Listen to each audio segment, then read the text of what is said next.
Louis Pasteur. Louis Pasteur naît le 27 décembre 1822, à Dole, en Franche-Comté.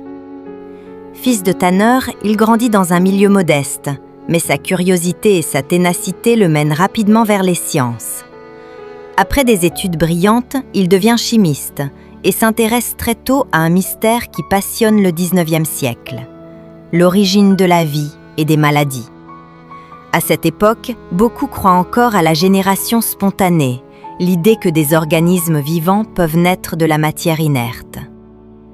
Pasteur, lui, affirme que des germes invisibles circulent dans l'air et sont responsables de la putréfaction et des infections. Ses expériences avec les flacons où les bouillons restent stériles tant que l'air est filtré apportent la preuve décisive. La vie ne surgit pas du néant. Elle provient de micro-organismes. Cette démonstration fait de lui un pionnier de la microbiologie moderne. Mais c'est surtout par ses applications pratiques qu'il s'impose.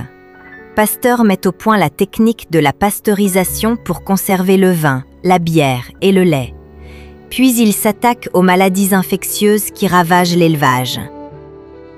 En 1881, à Pouilly-le-Fort, il organise une expérience publique restée célèbre. Des moutons vaccinés par ses soins résistent au charbon, tandis que les animaux non vaccinés périssent. Le succès est éclatant et la presse s'en empare. Pasteur est acclamé comme un bienfaiteur de l'humanité. Mais sa plus grande épreuve viendra en 1885, avec la rage. Cette maladie est alors une condamnation à mort certaine. Quand le jeune Joseph Meister, mordu par un chien enragé, est amené à lui, Pasteur hésite. Il n'est pas médecin et son vaccin est encore expérimental.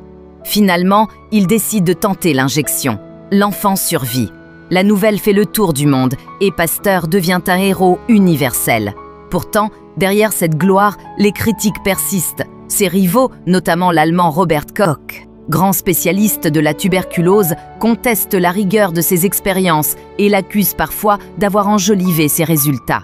Ces polémiques, souvent vives, marqueront toute sa carrière. Mais malgré les attaques, l'essentiel demeure. Ses découvertes transforment la médecine. Dans ces dernières années, affaibli par la maladie, Pasteur assiste à l'inauguration de son grand projet, l'Institut Pasteur, en 1888, un lieu consacré à la recherche et à la lutte contre les maladies, qui perpétuera son œuvre bien après sa mort.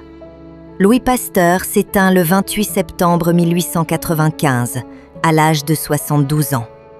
Ses funérailles nationales à Notre-Dame de Paris rassemblent une foule immense, témoignant de l'admiration du pays pour celui qui a tant contribué à la santé publique. Il repose aujourd'hui dans la crypte de l'Institut qui porte son nom. Plus d'un siècle plus tard, son héritage demeure vivant. Chaque vaccination, chaque stérilisation, chaque geste d'asepsie dans un hôpital rappelle ses découvertes.